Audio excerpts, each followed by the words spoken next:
This is the Process Shot. I'm Michael, I'm stuck in a movie theater, and I've seen Robot Ninja, a kinda sorta slasher horror movie from 1989 directed by J.R. Bookwalter. It follows a comic book creator named Leonard, who is already mad enough that his publisher has sold the television rights to his Robot Ninja character to a studio who changes the tone from hardcore violence to goofy action comedy. Further feeling helpless after being unable to stop a local gang from murdering a couple, Leonard decides to show the true power of Robot Ninja by dressing as him and using his strength and weapons to stop the criminals.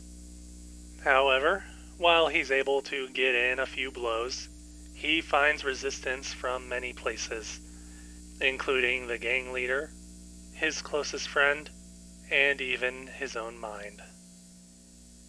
Needless to say, this movie is pretty edgy, reflective of the tone of independent comics at the time, and at one point explicitly referring to the 1960s Batman show as an example of what sells on television versus what comics can actually be like, complete with a cameo appearance from Burt Ward. It's a comparison that works well enough, but is only focused upon in the beginning of the film, and never again afterwards. After these scenes, the movie takes on more of a traditional vigilante revenge story, with Leonard taking up the Robot Ninja role and using his nightly experiences as material for his next stories. The initial concept doesn't even need to be there, come to think of it, if Leonard could just be emulating his own character from the start. In any case, the film's story is overall pretty empty, with only a handful of pivotal scenes and the rest being slow filler. There are only like 3 scenes with Leonard actually in action as Robot Ninja, too. And those scenes aren't particularly all that great either. There's some pretty nifty special effects work done, a good amount of which is actually pretty painful to see, but for the most part it's not presented for long before cutting away to something else. Robot Ninja doesn't really have much else going for it beyond the effects, really.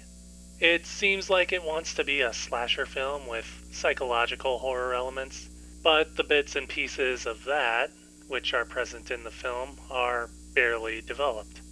Furthermore, what seems like Leonard's greater plan for his work and legacy just seems underdeveloped or even a last-minute addition to the script, which is actually kind of disappointing given how the idea presented is actually one that could be worth exploring.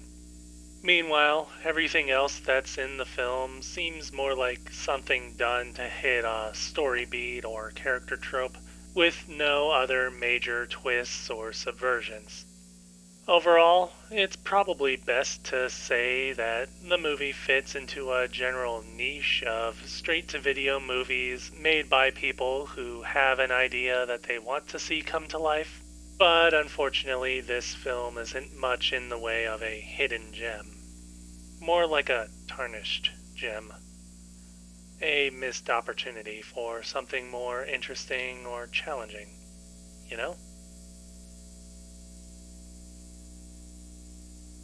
Robot Ninja, J.R. Bookwalter, 1989. 1.5 stars. It's interesting enough that I wouldn't say to avoid it, but for a casual viewing, I wouldn't recommend it. You might like it anyway, though.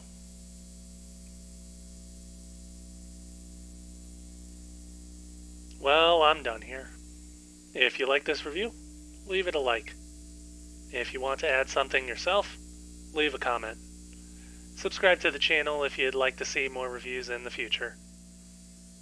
I always wanted to make comics myself, but I guess this movie is supposed to be like a warning against doing so. Or at least a message that you shouldn't get too into it.